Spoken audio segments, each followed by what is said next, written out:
കാന്താരി തിങ്കളും കലിപ്പൻ പാച്ചുവും. രചന മാധുര്യ. അവതരണം ഷാഹുൽ മലയിൽ. എഡിറ്റിംഗ് ഷെരീജ് പൂനൂർ. അതെ അതെ മരുമോൾ തന്നെ, നീ നടക്ക്. അതും പറഞ്ഞ് അടുക്കള വാതിലടച്ച് ബോളിൽ ഉണ്ടാക്കി വെച്ച ചിക്കൻ കറി എടുത്ത് പാർത്തിയുടെ പുറകെ ഹാളിലേക്ക് നടന്നു ശാന്തിനിയും. നീ എന്താടി തപ്പുന്നേ? മീതു തന്റെ ഫോണെടുത്ത് കാര്യമായിട്ട് ഫോട്ടോസ് നോക്കുന്നവനെ സൂക്ഷിച്ചു നോക്കി. മിഥുനിന്റെ കടയിലാണ് പാർത്തി. ഇന്നലെ മിഥു കടയിൽ വന്നിട്ടുണ്ടായിരുന്നില്ല. ഇന്ന് തുടങ്ങിയാണ് അവൻ എത്തിയത്. വാരാണസിൽ വെച്ചെടുത്ത ഫോട്ടോസ് നോക്കിയതാ. മുഴുവനൊന്നും എനിക്ക് വേണ്ട, ആവശ്യമുള്ള മാത്രമേ ഞാൻ എടുത്തോളാം. ഫോണിൽ നിന്ന് മുഖമീർത്താതെ തന്നെ പാർത്തിയും പറഞ്ഞു. മിഥുന്റെ ഐഫോണാണ്. ആ ഒരു 3 പേരുകളും തിങ്കളുടെ സിംഗിൾ ഫോട്ടോസും അതുപോലെ പാർത്തിയുടെ സിംഗിൾ ഫോട്ടോയും ഇവർ രണ്ടുപേരും നിൽക്കുന്ന അൺഎക്സ്പെക്റ്റഡ് ഒക്കെ സെലക്ട് ചെയ്ത് പാർത്തി അവന്റെ ഫോണിലേക്ക് സെൻഡ് ചെയ്ത് കഴിഞ്ഞു. തിരിച്ച് മിഥുന്റെ ഫോൺ കൊടുത്ത് എഴുന്നേറ്റു. എന്താ നിന്റെ ഉദ്ദേശം? ഫോണിലേക്ക് നോക്കി ആ ഫോട്ടോസൊക്കെ കണ്ട് മുന്നിൽ നിൽക്കുന്നതിനോടുള്ള മിഥുനിന്റെ ചോദ്യം. I love her. ആ ചോദ്യം പ്രതീക്ഷ പോലെ ഉത്തരം പറയാൻ ഒട്ടും സമയമെടുത്തില്ല അവൻ. കൂടെ മുന്നിൽ നിൽക്കുന്നവന്റെ ഓരോ ചലനങ്ങളും അവൻ കണ്ണുകൾ കൊണ്ട് പകർത്തിയെടുത്തു. എനിക്കറിയാം അവള് നിനക്ക് പെങ്ങളെ പോലെയാണെന്ന്. അപ്പൊ ഞാനാരാ? നിന്റെ അളിയ. അസ്വസ്ഥതയോടെ നിൽക്കുന്നവർ നോക്കി പാർത്തി അത്ര കൂടെ പറഞ്ഞു. മുറുകിയിട്ടുണ്ട് മിഥുന്റെ മുഖം. അവളെനിക്ക് പെങ്ങളെ പോലെയാണെന്ന് നിന്നോടാര് പറഞ്ഞു? എന്റെ ഫ്രണ്ട് അവള്, അത്രേ ഉള്ളൂ. അതെ, അത്രേ പാടുള്ളൂ. നിന്റെ ഫ്രണ്ടിനെ എനിക്ക് പ്രേമിച്ചുകൂടായെന്നൊന്നുമില്ലല്ലോ. പാർത്തി കണ്ണീമേ അവനെ നോക്കി ചിരിച്ചു. നീ വെറുതെ അവിടെ പുറകെ വന്ന ടൈം കളയണ്ട. ഇതും പറഞ്ഞാൽ നല്ല അടിയായിരിക്കും അവിടെ കയ്യിൽ നിന്ന് കിട്ടുന്നത്. ഞാൻ പറഞ്ഞടാ, പക്ഷെ നീ പറഞ്ഞ പോലെ അടിയൊന്നും കിട്ടിയില്ല. പിന്നെ അവിടെ പുറകെ നടക്കുന്ന കാര്യം, അതിന് എൻ്റെ ഇഷ്ടം പോലെ സമയമുണ്ട്. നീ അവളോട് ഇഷ്ടമാണെന്ന് പോയി പറഞ്ഞോ? എപ്പോ? മിഥുൻ കണ്ണും തള്ളി അവനെ നോക്കി. ഇന്നലെ. എന്നിട്ടെന്താ? അവള് നോ പറഞ്ഞു. ആ അതിനെ ഞാനും പറഞ്ഞേ. എനിക്കറിയായിരുന്നു അവള് സമ്മതിക്കില്ലെന്ന്. അവന് നിനക്കെന്താ ഇത്ര സന്തോഷം? ചിരിയോടെയുള്ളവന്റെ വർത്താനം താടി കൈ കൊടുത്ത് പാർത്തി നോക്കി പുരുകു ഉയർത്തി. ആ നോട്ടത്തിൽ മിഥുനൊന്ന് പരിങ്ങി. എനിക്കെന്ത് സന്തോഷം? നിനക്ക് കുറച്ചുകൂടെ വെയിറ്റ് ചെയ്തിട്ട് പറയായിരുന്നു ഞാൻ ഉദ്ദേശിച്ച്. ഇതിപ്പോ നീ ചാടിക്കയറി പറഞ്ഞോണ്ടല്ലേ പെട്ടെന്ന് നോ അടിച്ചിട്ടിയത്. ഉള്ളിൽ എന്തെങ്കിലും ഉണ്ടെങ്കിൽ സമയം സന്ദർഭം ഒത്തുവന്ന് നമ്മളത് പെട്ടെന്ന് തുറന്നു പറയണം. പതിയായാലും പെണ്ണിന്റെ സ്നേഹം ഞാൻ നേടിയെടുക്കും. കൂടെ ഇതിപ്പോ ഞാനിങ്ങനെ തുറന്നു പറഞ്ഞ സ്ഥിതിക്ക് ഒരു പ്രശ്നവും. ഇഷ്ടം പോലെ അവളെ നോക്കിയിരിക്കുകയും ചെയ്യാം. വല്ല ഉമ്മെങ്ങാനും കൊടുക്കാൻ തോന്നിയാലും നേരിട്ട് പോയി അങ്ങ് കൊടുക്കാലോ. പിന്നെ നീ നിന്റെ ഉമ്മയായിട്ട് അങ്ങോട്ട് ചെല്ല്. വെട്ടി അറിയവള് ഒരു കൊലപാതകം കഴിഞ്ഞിട്ട് ഇറങ്ങിയിട്ടുള്ളത്. നീ അവളെ ഒന്നുകൂടെ അങ്ങോട്ട് തന്നെ പറഞ്ഞേക്കുവോ? കുശുമ്പും ദേഷ്യം അടക്കാൻ കഴിയാതെ മിഥുന്റെ ശബ്ദം ഇച്ചിരി ഉയർന്നു പോയി. പാർത്തിയുടെ മുഖവും മാറിയിട്ടുണ്ട്. സംശയങ്ങളൊക്കെ ഒരുവിധം സത്യം തന്നെയാണ്. മുന്നിലുള്ളവനെ താൻ അറിയാത്തൊന്നും അല്ലല്ലോ. നീ ഇറങ്ങിയോ, എനിക്ക് കുറച്ച് കാര്യങ്ങൾ സംസാരിക്കാനുണ്ട്. അപ്പോൾ തന്നെയാണ് കടയുടെ ഗ്ലാസ് ഡോർ തുറന്ന് 1-2 പേര് അകത്തേക്ക് കയറി വരുന്നത്. മിഥുന്റെ കസ്റ്റമേഴ്സാണ്. ഇത് കഴിഞ്ഞിട്ട് കടയിലേക്ക് വന്നാൽ മതി. പാർത്തി പറയുമ്പോൾ സമ്മതിച്ചു അവൻ. വലുതായിട്ടൊന്നുമില്ലെങ്കിലും ചെറുതായൊരു കാര്യം ഉള്ളിൽ കിടക്കുന്നുണ്ട് അവന്റെ. അതെന്തായാലും അവനോട് സംസാരിച്ചേ പറ്റൂ. ചെറിയൊരു ഇഷ്ടമുണ്ടായിരുന്നു. ആ ഇനിയിപ്പോ പറഞ്ഞിട്ട് കാര്യമില്ലല്ലോ.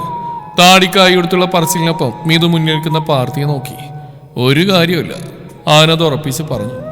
ഇത്ര പെട്ടെന്ന് പ്രണയം അത്രക്ക് പടർന്നു വന്നിരിച്ചോടാ. പന്തലിച്ച് പൂവരെ മുട്ടിട്ടു. അങ്ങനെയാണ് കാര്യങ്ങളെങ്കിൽ ഞാൻ വേറെ ആണോ നോക്കാം അല്ലേ? അത് ഞാനിനി പ്രത്യേകം പറയണോ? മുറുകി അവന്റെ സ്വരം. വേണ്ട, ഞാൻ വേറെ ആരെങ്കിലും നോക്കിക്കോളാം. മിഥു സമ്മതിച്ചു. എന്നാലും അത് മാത്രമല്ല ഇവിടുത്തെ പ്രശ്നം. അവൾക്ക് നിന്നെ ഇഷ്ടമുണ്ടടാ. ഞാൻ പോയി പറയുമ്പോൾ തന്നെ തിരിച്ച് അവളും ഇഷ്ടമാണെന്ന് പറയുന്നൊരു ധാരണയൊന്നും എനിക്ക് ഉണ്ടായിരുന്നില്ല. പതിയെ മതിയല്ല, പതിയെ എന്നെ അവൾക്ക് ഇഷ്ടമാവാനുള്ളതൊക്കെ ഞാൻ ചെയ്തോളാം. അതിൻ്റെ ഇടയിൽ കൂടെ ആരും ഇടങ്കോലുമായിട്ട് വരാതിരുന്നാൽ മതി. വന്നാ? മിഥു ഈ പുരികം പൊക്കി പല്ലുകാട്ടിയെന്ന് വിളിച്ചു. വന്നവന്റെ താരമണ്ട അടിച്ച് ഞാൻ പൊട്ടിക്കും. അത് ഇളിയോടെ തന്നെ പാർത്തി പറഞ്ഞു. ചുമ്മാ. മിഥുൻ ചുണ്ടൂർപ്പിച്ചു. സത്യം? ആ 2 കണ്ണടച്ച് കാണിച്ചു. എന്നാരും വരുന്നില്ല. നല്ല കാര്യം. എന്നാ ശരി, കടയിലാരും വന്നിട്ടുണ്ടാവും, ഞാൻ പോട്ടെ. പടാ. പാർത്തി അവനെ ഓടിച്ചു വിട്ടു. ചുണ്ടൊന്നു കൂട്ടി എന്തോ പിറുവിറുത്തവൻ ഇറങ്ങിപ്പോകുമ്പോൾ പാർത്തി അവന്റെ പണികളിലേക്കും തിരിഞ്ഞിരുന്നു. തിങ്കളിനോടൊരു ഇഷ്ടം ഇതിന് തോന്നിയിട്ടുണ്ട് എന്നുള്ളത് ശരിയാണ്. പക്ഷെ അതിന് കാലങ്ങളുടെ പഴക്കമൊന്നുമില്ല. അവന് പണ്ടേ അറിയാവുന്ന ഒരു പെൺകുട്ടി. ഒരുപാട് യാതനകൾ അനുഭവിച്ചു കഴിഞ്ഞ് ഇപ്പോഴും ഒറ്റപ്പെട്ടവൾ ജീവിക്കുമ്പോൾ ഉള്ളിൽ തോന്നിയ സഹതാപം, അത് പക്ഷേ വലിയൊരു പ്രണയത്തിലൊന്നും എത്തിയിട്ടില്ലെങ്കിലും ഇനി വരും കാലങ്ങളിൽ എത്തിയാൽ അവൾക്കൊരു ജീവിതം വെച്ച് നീട്ടാമെന്ന ആലോചന മിഥുനുണ്ടായിരുന്നു. പക്ഷെ ഇനി പറഞ്ഞിട്ട് കാര്യമില്ല. പാർട്ടി കയറി കൊളുത്തി കഴിഞ്ഞില്ലേ. എന്തുകൊണ്ടും തന്നേക്കാൾ അവൾക്ക് ചേരുന്ന അവൻ തന്നെയാണ്. ഇത്ര വർഷങ്ങൾ അവൻ്റെ കൂടെ നടന്നിട്ടും അവൻ്റെ ചില പുതിയ ഭാവങ്ങളൊക്കെ മിഥുൻ ആദ്യമായിട്ടാണ് കാണുന്നത്. പ്രത്യേകിച്ച് അവിടെ ഈ കാശ് യാത്രയിൽ പാർത്തി തിങ്കളിനോട് പെരുമാറുന്നതിലും അവൾ നോക്കി നിൽക്കുന്നുള്ള വ്യത്യാസം മിഥുൻ നേരത്തെ കണ്ടുപിടിച്ചാണ്. പാർത്തി അവൻ്റെ ഉള്ളിലിപ്പം കണ്ടുപിടിച്ച പോലെ തന്നെ. എന്നാലും തന്നെ പോലെ തന്നെ ചെറിയൊരു ക്രഷ് അവളോട് അവനുണ്ടാവും എന്ന് മിഥുൻ തെറ്റിദ്ധരിച്ചു പോയി. അങ്ങനെയല്ല, ചെക്കനെ ശരിക്കും തലക്ക് പിടിച്ചിട്ടുണ്ട് അവള്. വലിയ വാചകങ്ങളൊക്കെ അടിക്കുമെങ്കിലും തിങ്കളുടെ എല്ലാത്തിൽ നിന്നും പൊതിഞ്ഞു പിടിച്ച് സംരക്ഷിക്കാനൊന്നും തന്നെ കൊണ്ട് പറ്റിയെന്ന് വരില്ല. തൻ്റെ അച്ഛനും അമ്മയ്ക്ക് അവളുടെ ഇഷ്ടമൊക്കെ തന്നെയാണ്. പക്ഷെ ഒരു കൊല ചെയ്തവളെ അവർ മരുമകളായി സ്വീകരിക്കുമോ? അതിനൊപ്പത്തിന് കുറെ അലവരാതി ബന്ധുക്കളുടെ ഉപദേശങ്ങളും അഭിപ്രായങ്ങളും വേറെ. എന്നാൽ പാർത്തിക്ക് ഈ പ്രശ്നങ്ങളൊന്നുമില്ല. ഒന്നിനും വിട്ടുകൊടുക്കാതെ അവളെ പൊതിഞ്ഞുകൊണ്ട് നടക്കാൻ അവനെ എന്ത് വേണമെങ്കിലും ചെയ്യും. ചന്തുവാനിക്ക് അവൻ്റെ ഇഷ്ടത്തിനപ്പുറം ഒന്നുമില്ല. തിങ്കളും കൂടെ അവനെ തിരിച്ച് സ്നേഹിച്ചു തുടങ്ങിയാൽ അത്രയും സന്തോഷം തന്നെയായിരിക്കും അവളുടെ മുന്നോട്ടുള്ള ജീവിതം. അങ്ങനെ നല്ലൊരു ജീവിതം ആൾക്ക് കിട്ടുന്നതിന് വേണ്ടി ആളോട് തോന്നിയൊരു കുഞ്ഞിഷ്ടം മറക്കാനാണോ തനിക്കിത്ര പാട്? ചിന്തകൾക്കൊടുവിൽ മനസ്സ് നിറഞ്ഞു വന്നൊന്ന് പുഞ്ചിരിച്ച് മിഥുൻ അവൻ്റെ കടയിലേക്ക് കയറി. ഒരു 4 മണി നേരം ചീക്കുവിന് ഫുഡ് ഇട്ട് കൊടുത്തു കഴിഞ്ഞ് മുറിയിൽ ബെഡിലിരുന്ന് തിങ്കളെന്തോ കാര്യമായി ഫോണിൽ നോക്കി കയ്യിലുള്ള ബുക്കിൽ കുത്തിക്കുറിക്കുകയാണ്. ഇതിപ്പോൾ കൃഷിയെക്കുറിച്ചുള്ള കാര്യങ്ങളാണ് ആൾ എഴുതി വെക്കുന്നത്. ഇതുപോലെ ആ ബുക്കിൽ ഒരുപാട് കാര്യങ്ങൾ കൃഷിയായും പാചകമായും സ്കിൻ കെയറും ബോഡി കെയറൊക്കെ ആയിട്ട് അവൾ എഴുതി വെച്ചിട്ടുണ്ട്. ഫോണിൽ ഓരോ വീഡിയോ സേവ് ചെയ്ത് വെച്ച് പിന്നെ എടുത്ത് കണ്ട് ചെയ്യാനൊക്കെ അവൾക്ക് മടുപ്പാണ്. അതിനുപോലെ നമ്മുടെ ലോജിക്ക് വെച്ച് ആവശ്യമുള്ള ഇങ്ങനെ കുത്തിക്കുറിച്ച് അതിൽ നോക്കി ഓരോന്ന് ചെയ്യുന്നതാണ് പെണ്ണിന് ഇഷ്ടം. തങ്കി പെട്ടെന്നാണ് ഒരു വിളി. ആ ഒരു ഞെട്ടലിൽ എഴുതിക്കൊണ്ടിരുന്ന പേന അവളുടെ കയ്യിൽ നിന്ന് തെന്നി നീങ്ങി തെറ്റി. നീ തങ്കി! അപ്പോഴേക്കും പാർത്തിയുടെ അടുത്ത വിളിയും വന്നിട്ടുണ്ട്. ദേഷ്യത്തിൽ തിങ്കളുടെ മുഖം ചുവന്നു കയറി. എന്തു പറഞ്ഞിട്ടും ഇവനെന്താ ഇങ്ങനെന്ന പോലെ അവൾ പല്ലി അടിച്ചു. ഇന്നലെ അവന്റെ പെറ്റ് ഷോപ്പിലേക്ക് പോകും മുന്നേ തങ്കിയെന്ന് വിളിച്ച് തിങ്കളോട് യാത്ര പറയാൻ അവൻ വന്നിരുന്നു. അപ്പോൾ തന്നെ മുറ്റത്ത് നിന്നിരുന്നവൾ അവനെ നോക്കി പേടിപ്പിച്ച് വെട്ടിത്തിരിഞ്ഞകത്തേക്ക് കയറിപ്പോവുകയും ചെയ്തു. അത് കഴിഞ്ഞ് ഉച്ചക്കാണ് അവൻ വന്ന്. ഇന്നത്തെ പോലെ ഇന്നലെ ഉച്ചക്ക് അവൻ്റെ ഈ നീട്ടിവിളി കേട്ട് സഹിയായിട്ട് പുറത്തേക്ക് ഇറങ്ങുമ്പോൾ മുറ്റത്ത് നിൽക്കുന്നുണ്ടായിരുന്ന ചെക്കൻ മതിലും ചാടി തന്നെ വന്നതാണ്. ഇന്ന് അവൻ പോയിട്ട് മിഥുനോട് നമ്മുടെ കാര്യം പറഞ്ഞെന്നും അവൻ അതറിഞ്ഞ് സന്തോഷം കൊണ്ട് തുള്ളിച്ചാടി എന്നൊക്കെ പാർത്തി തിങ്കളോട് പറഞ്ഞു. പാർത്തി ഇന്ന് നന്നായി കൂടുന്നുണ്ട് കേട്ടോ, മര്യാദയ്ക്ക് എല്ലാം ഇവിടെ വെച്ച് നിർത്തിക്കോ എന്ന് പറഞ്ഞ് അവൾ തിരിച്ച് വീട്ടിൽ കയറി വാതിലടച്ചപ്പോൾ വേറെന്തോ പറഞ്ഞ് വെല്ലുവിളിച്ച് തിരിച്ചു പോകുന്ന ശബ്ദം കേട്ടു. എന്നിട്ട് ഇന്ന് രാവിലെ ഷോപ്പിലേക്ക് പോകുമ്പോൾ പിന്നെയും അവൾക്ക് ടാറ്റയും കൊടുത്താണ് ചെക്കൻ പോയത്. പക്ഷെ ഉച്ചക്കൊന്നും അവൻ്റെ വിവരമൊന്നും ഉണ്ടായില്ല. എന്നിട്ട് ദേ ഇപ്പോൾ വീണ്ടും. ചാന്ദിനി ആൻറ്റി ഇതൊന്നും അറിയുന്നില്ല എന്ന് തോന്നി തിങ്കളിന്. ഉണ്ടാവില്ല. ഉണ്ടായിരുന്നെങ്കിൽ തന്നോട് പഴയ പോലെ അവർ പെരുമാറുമോ? ഒരു നിമിഷം പാർട്ടിയുടെ കാര്യം ചാന്ദിനിയോട് പറഞ്ഞാലോ എന്ന് അവൾ കരുതി. എന്നാൽ അതിനവൾക്കൊരു മടി. എന്തൊക്കെ പറഞ്ഞാലും വെറുതെ ചാന്ദിനിയുടെ സാമീപ്യം പെണ്ണിന്റെ മനസ്സ് കൊതിക്കുന്നുണ്ട്. വലിയ അടുപ്പൊന്നും വേണ്ട. വെറുപ്പോടെ നോക്കാതെ ആ മുഖത്ത് കാണുന്ന സ്നേഹത്തോടെയുള്ള ചിരി എപ്പോഴും അതുപോലെ തന്നെ കാണുമെന്നുള്ള ആഗ്രഹം മാത്രം. തിങ്കൾ അങ്ങനെ ചിന്തിച്ചിരിക്കുമ്പോൾ തന്നെ തങ്കി എന്നുള്ള അടുത്ത വിളിയോടെ അവളിരിക്കുന്ന മുറിയുടെ ജനൽ പാർട്ടിയുടെ കൈ ശക്തിയിൽ വന്ന് ഇടിച്ചത് അത് തുറന്നു. മിനിഞ്ഞാന്ന് പാർട്ടിയെ തട്ടിമാറ്റി ജനൽ വലിച്ചെടുക്കുമ്പോൾ തന്നെ അതിന്റെ കൊളുത്തി ഇളകി കിടക്കുകയായിരുന്നു. ഇപ്പൊ അവന്റെ അടികൂടെ ആയത് അതങ്ങ് പൊട്ടി. ജനൽ തുറന്നു വന്ന് കണ്ട് ഇതിപ്പോൾ ലാഭമായില്ല എന്ന പോലെ ചെക്കൻ ആ ജനൽപ്പാളി പിടിച്ച് ബാക്കി കൂടെ തുറന്നു. ദാ കട്ടിലിരിക്കുന്നവന്റെ തങ്കി. ഒരു മഞ്ഞ ചുരിദാറാണ് വേഷം. കട്ടിലിൽ ചാരി ചമ്രം പടിഞ്ഞിരിപ്പാണ് അവൾ. മടിയിൽ ബുക്കും ഫോണും. ഒളിച്ചിരിക്കുക കളി. ഞാൻ എത്ര പ്രാവശ്യം വിളിച്ചു, നിനക്കൊന്ന് ഇറങ്ങി വന്നാൽ എന്താ? അധികാരത്തോടെയുള്ള അവന്റെ പറച്ചിൽ. കട്ടിൽ നിന്നിറങ്ങി അഴിഞ്ഞുപോയ മുടിയും വാരിക്കെട്ടി വെച്ചുള്ള പെണ്ണിന്റെ വരവ് കണ്ടാലറിയാം ഇന്നലത്തെ പോലെ തള്ളിയിടാനുള്ള വരവാണെന്ന്. പക്ഷേ ഇന്ന് ഞാൻ വീടിലെ മോളെ എന്ന പോലെ ഉറച്ചു നിൽക്കുകയാണ് പാർത്തി. അത് 2 കൈയും നീളത്തിലുള്ള ജനലഴികളിലൂടെ ഉള്ളിലേക്ക് ഇട്ട് ആൾ അടുത്തേക്ക് എത്തിയതും അവനൊന്ന് കൈ നീട്ടി പിടിക്കാൻ നോക്കിയതേ തിങ്കളാവിനിൽ നിന്ന് 2 അടി പിന്നോട്ട് മാറി. നീ ആളെന്തോ പറയാമെന്നോ പാർത്തി പെട്ടെന്ന് തടഞ്ഞു. ഇപ്പൊ തല്ല് കൂടാനല്ലേ ഞാൻ വന്ന്. നാളെ രാവിലെ തന്നെ ഞാൻ ചെന്നൈയിലേക്ക് പോകും. ഫിഷിന്റെ സ്റ്റോക്ക് എടുക്കാൻ വേണ്ടിയാ. മറ്റന്നാളെ തിരിച്ചെത്തുള്ളൂ. അവനത് പറഞ്ഞു കഴിഞ്ഞതും ഇതൊക്കെ തന്നോട് ഞാൻ പറയുന്നതെന്ന പോലെ മുഖം ചുളിച്ചു പെണ്ണ്. ഇടക്കൊക്കെ ഞാനിങ്ങനെ പോവാറില്ല, പക്ഷെ എന്താണെന്നറിയില്ല ഇപ്രാവശ്യം പോവാൻ ഭയങ്കര മടി. നീ നാളെ ഫ്രീ അല്ലേ? പോരുന്നതിൻ്റെ കൂടെ ചുമ്മാ നമുക്ക് ചെന്നൈയൊക്കെ ഒന്ന് കറങ്ങിയടിച്ചിട്ട് വരാം. ചിരിയോടുള്ളവന്റെ പറച്ചിൽ കേട്ട് വന്ന ദേഷ്യത്തിന് ചെക്കനെ തലപിടിച്ച് ആ ജനലിട്ട് തന്നെ ഒരു അടി കൊടുക്കാൻ തോന്നിയെങ്കിലും തിങ്കൾ ക്ഷമിച്ച് നിന്നു. പാർത്തി പ്ലീസ്, ക്ഷമിക്കുന്നതിനൊരു പരിധിയുണ്ട്. ചേട്ടാ ഒരു ട്രിപ്പിനുണ്ടോ എന്ന് ചോദിച്ചിങ്ങനെ ചൂടാവില്ലേ നീ? ഇപ്പൊ വരുന്നില്ലേ? വേണ്ട, നമ്മുടെ കല്യാണം കഴിഞ്ഞിട്ട് കൊണ്ടുപോകാൻ ഞാൻ. ചുവന്ന് വരുന്ന പെണ്ണിന്റെ മുഖത്തേക്ക് നോക്കി അവൻ പറഞ്ഞു നിർത്തി. ചിരിയോടെ തന്നെ ആ ജനലിന്റെ അടുത്ത് നിന്ന് മാറിയെന്ന്. ഇതൊക്കെ കുറച്ചധികം ഓവറാണെന്ന് പാർത്തിക്ക് തന്നെ അറിയാം. പക്ഷെ താനൊന്നും മിണ്ടാതെ അങ്ങ് പോയാൽ ചിലപ്പോൾ ഒരു ദിവസം കൊണ്ട് ഇവൾ തന്നെ മറന്നു കളയും. അങ്ങനെ എന്നെ ഓർക്കാത്ത ഒരു ദിവസം പോയിട്ട് ഒരു നിമിഷം പോലും നിന്റെ ജീവിതത്തിൽ ഇനി ഉണ്ടാവേണ്ട. എനിക്ക് പോയിട്ട് കുറച്ച് പണിയുണ്ട് ഇനി. അപ്പൊ നാളെ എന്റെ ശല്യം ഉണ്ടാവില്ല. മറ്റന്നാ കാണാം ഇനി. ഒന്നും മിണ്ടുന്നില്ല അവൾ. അവനെ തുറിച്ച് നോക്കി നിൽക്കുകയല്ലാതെ. നിന്റെ നമ്പർ തന്നെ എനിക്ക് വിളിക്കേണ്ടല്ലേ? കാശി ട്രിപ്പ് പോയിട്ട് നമ്പർ അവർ പരസ്പരം വാങ്ങിയിരുന്നില്ല. മിഥുനുണ്ടായിരുന്നില്ല കൂടെ. നമ്പർ താന്നെങ്കിൽ കണ്ണൊന്ന് ചുരുക്കി അപേക്ഷിക്കുന്നുണ്ട് ചെക്കൻ. അടുത്ത നിമിഷം അവന്റെ മുന്നിൽ ആ ജനൽ കൊട്ടിയടഞ്ഞു. കൊളുത്തുപോയെങ്കിലും മരത്തിന്റെ ജനലായതുകൊണ്ട് അത് അങ്ങനെ അങ്ങ് തുറന്നു പോകാതെ അവിടെ അമർന്നിരിക്കുന്നുണ്ട്. പാർത്തി പിന്നെ അത് കുത്തി തുറക്കാനും നിന്നില്ല. പകരം നീ തന്നില്ലെങ്കിലും നിന്റെ നമ്പരും കിട്ടാൻ വലിയ പാടൊന്നുമില്ല. അവിടെ നിന്ന് അവൻ വിളിച്ചു പറയുന്ന കേട്ടെങ്കിലും തിങ്കളൊന്നും മിണ്ടിയില്ല. ഞാൻ പോവാണെന്ന് ഒന്നുകൂടെ വിളിച്ചു പറഞ്ഞ് പാർത്തി മതിൽ ചാടി അപ്പുറത്തേക്ക് പോയി. രാവിലെ അലാം ശബ്ദം കേട്ടാണ് തിങ്കൾ ഉണർന്ന്. 5 ആകുമ്പോഴേക്ക് എഴുന്നേൽക്കും അവൾ. കാശിയിൽ പോയ അവസരം യോഗയും മെഡിറ്റേഷൻ ചെയ്യുന്നതിന്റെ ഗുണങ്ങളൊക്കെ അറിഞ്ഞിരുന്നു പെണ്ണ്. അവിടുന്ന് വന്നിട്ട് ആ ദിവസം ഒന്നും ചെയ്യാൻ പറ്റിയില്ലെങ്കിലും അടുത്ത ദിവസം മുതൽ മെഡിറ്റേഷനും ശരീരത്തിന് വേണ്ടി വ്യായാമവും ചില യോഗമുറകളും ചെയ്തു തുടങ്ങിയിരുന്നവൾ. എന്തൊക്കെ പറഞ്ഞാലും ഈ മെഡിറ്റേഷനൊക്കെ ചെയ്യുന്നതുകൊണ്ട് മനസ്സിനൊരു ആശ്വാസമുണ്ട് അവൾക്ക്. ഒരുത്തൻ അവളുടെ മനസ്സമാധാനമൊക്കെ കളയാൻ നോക്കിയിട്ടുണ്ടെങ്കിലും മുഴുവനായിട്ടൊന്നും നഷ്ടപ്പെടാത്തതിന്റെ കാരണം ഇതൊക്കെ കൊണ്ടായിരിക്കാമെന്നാണ് പെണ്ണിന്റെ വിശ്വാസം. അലീബിനെ ചെക്കൻ ചൊറിഞ്ഞുകൊണ്ട് വരുമ്പോൾ അവനെ അടിച്ച് ശരിയാക്കാനുള്ള കരിവരുമെങ്കിലും പിന്നെ അതൊന്നും വലിയ കാര്യമായിട്ട് എടുക്കാൻ തിങ്കളിന് തോന്നുന്നില്ല.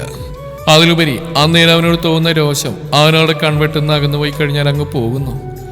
ഒരാളോട് ദേഷ്യം തോന്നിക്കഴിഞ്ഞാൽ അല്ലെങ്കിൽ അവർ പറയുന്ന വർത്തമാനം നമുക്ക് ഇഷ്ടമല്ലാതിരുന്നാൽ അയാളെക്കുറിച്ച് ഓർക്കുമ്പോൾ തന്നെ വല്ലാത്തൊരു അസ്വസ്ഥയായിരിക്കും നമ്മുടെ മനസ്സിന്, ഒരുതരം വെറുപ്പ് പോലെ. പക്ഷേ പാർട്ടിയെക്കുറിച്ച് ആലോചിക്കുമ്പോൾ ഇച്ചിരി ദേഷ്യമൊക്കെ തോന്നുമെങ്കിലും വലിയ അസ്വസ്ഥതയൊന്നുമില്ല പെണ്ണിന്. എന്നാലും അതിനെക്കുറിച്ച് കാടുകയറി ചിന്തിക്കാനൊന്നും അവൾ പോകുന്നില്ല. പാർട്ടി അവളെ സംബന്ധിച്ച് ഇപ്പോഴും ആരുമല്ല, ഒന്നുമല്ല. ചിലപ്പോൾ അതുകൊണ്ടായിരിക്കും അവൾ ഇങ്ങനെയൊക്കെ ചിന്തിക്കുന്നു. എഴുന്നേറ്റപ്പോൾ ആകെ ഉലഞ്ഞു പോയ മുടി ഒന്നുകൂടെ അഴിച്ചു വാരി കെട്ടിവെച്ച് തിങ്കൾ നേരെ അടുക്കളപ്പുറത്തേക്ക് നടന്ന് വാതിൽ തുറന്ന് ലൈറ്റിട്ടു. നല്ല മഞ്ഞുണ്ട് പുറത്ത്, വെളിച്ചം വീണിട്ടില്ല. പക്ഷേ അപ്പുറത്തെ വീട്ടിൽ ലൈറ്റ് കാണുന്നുണ്ട്. ചാന്ദിനി എഴുന്നേറ്റ് കാണുമെന്ന് തോന്നിയവൾക്ക് നേരെ ബാത്റൂമിലേക്ക് കയറി മുഖവും കഴുകി വന്നവൾ പിന്നിലെ വാതിലും അടച്ച് മുൻവാതിലിനടുത്തേക്ക് നടന്നു. വരാന്തയിൽ മാറ്റ് വിരിച്ചാണ് ആൾ ഈ യോഗയും മറ്റുമൊക്കെ ചെയ്യുന്നത്. മുഖം അമർത്തി തുടച്ച് മുൻവാതിൽ തുറന്ന് തിങ്കൾ. ബാക്കി നിൽക്കുന്ന ആ ഉറക്കക്ഷീണം മുഴുവനായങ്ങ് പോവാൻ കൈ രണ്ട് മുകളിലേക്ക് നീട്ടി ഉയർത്തി ഒന്ന് ചെരിഞ്ഞവൾ നേരെ ഇന്ന് കണ്ണ് രണ്ടും തുറന്നു. മുന്നിൽ നിൽക്കുന്നവനെ കണ്ട് പകപ്പോടെ 2 കണ്ണും ഒന്നുകൂടെ അടച്ചു തുറന്നു. അതെ, പാർത്ഥിവ് തന്നെ. ഒലീവ് കളറിൽ ഫുൾ സ്ലീവ് ടീഷർട്ടും ക്രീം കളർ ബാഗി ജീൻസും ധരിച്ച് തലയിൽ വെച്ചിരിക്കുന്ന ക്യാപ്പ് നേരെ പിന്നിലേക്കാക്കി കണ്ണിൽ വല്ലാത്തൊരു തിളക്കവും ചുണ്ടിൽ ഇതുവരെ കാണാത്തൊരു ചിരിയും ചിരിച്ചു നിൽക്കുന്നവനെ കണ്ട് അവൾ പെട്ടെന്ന് കൈ രണ്ടും താഴ്ത്തി അവനെ തുറിച്ചു നോക്കി. ഷോർട്ട് ടോപ്പും ഫുൾ സ്കേർട്ടുമായിരുന്നു തിങ്കളിന്റെ വേഷം. ഇത്രയും നേരം കയ്യും പൊക്കി പിടിച്ചിരുന്നുകൊണ്ട് ടോപ്പ് പൊങ്ങി എന്നുള്ള ഉറപ്പ്. ഇനി അത് നോക്കിയാണ് അവൻ ചിരിച്ചത്. നോക്കി പേടിപ്പിക്കണ്ട, ഞാൻ ജസ്റ്റ് നിന്നോടൊരു ബൈ പറയാൻ വന്നാ. എനിക്കിത് ഇപ്പൊ തന്നെ പോണം. ഇനി നിന്നെ നാളെയിലേ കാണാൻ പറ്റൂ. അതാ ഒന്നുകൂടി ഒന്ന് കണ്ടിട്ട് യാത്ര പറഞ്ഞ് പോവാന്ന് വെച്ച് വന്ന്. എന്തായാലും നിന്റെ 6th സെൻസ് കൊള്ളാട്ടോ. ഞാൻ വന്ന് വാതിൽ മുട്ടുമുഴങ്ങി നീ വന്ന് തുറന്നല്ലോ. പോട്ടെ, ബൈ. കൈ വീശി കാണിച്ചവൻ പറയുമ്പോൾ ഇറയത്തിരിക്കുന്ന മന്മ കൂടെ അവിടെ നോക്കി 2 കുരകുരച്ചു. ഞാനും വന്നിട്ടുണ്ടെന്ന് പറഞ്ഞാണ് ചെക്കൻ. തിങ്കൾ പെട്ടെന്നൊരു പകപ്പോടെ അപ്പുറത്തേക്ക് നോക്കി. ചന്തു അകത്താ. ആളുടെ ആ നോട്ടം കണ്ട് ചിരിയോടാവൻ പറയുമ്പോൾ വീണ്ടും അവന്റെ നേരെ കൂർത്തു പെണ്ണിന്റെ കണ്ണുകൾ. ഇതിലൊന്നും ഞാൻ പേടിക്കില്ല തങ്കി. Still I love you. പറയലും കണ്ണു നിറക്കി അവൻ വന്ന വഴിതന്നെ മതിലും ചാടി അപ്പുറത്തേക്ക് പോകുമ്പോൾ മന്മുവും കൂടെ പോയി. തിങ്കളവർ പോയ വഴിയെ നോക്കി അപ്പുറത്ത് വെച്ചിരുന്ന മാറ്റ് എടുത്ത് വരാന്തയിൽ വെച്ച് യോഗ ചെയ്യാനുള്ള മൂഡ് പോയി അകത്തേക്ക് തന്നെ കയറി വാതിലടച്ചു. ഒന്ന് നിന്നേ മക്കളെ, ഒരു കാര്യം ചോദിക്കട്ടെ. ഞായറാഴ്ചയിലെ കുടുംബശ്രീ കഴിഞ്ഞു വരും വഴി വിലാസിനി അമ്മൂമ്മയുടെ വിളിയിൽ ചാന്ദിനിയും പ്രവീണയും നിന്നു. അപ്പോഴേയും കഷ്ടപ്പെട്ട് ഓടിപ്പടഞ്ഞ് അവരവർക്കടുത്ത് എത്തിയിട്ടുണ്ട്.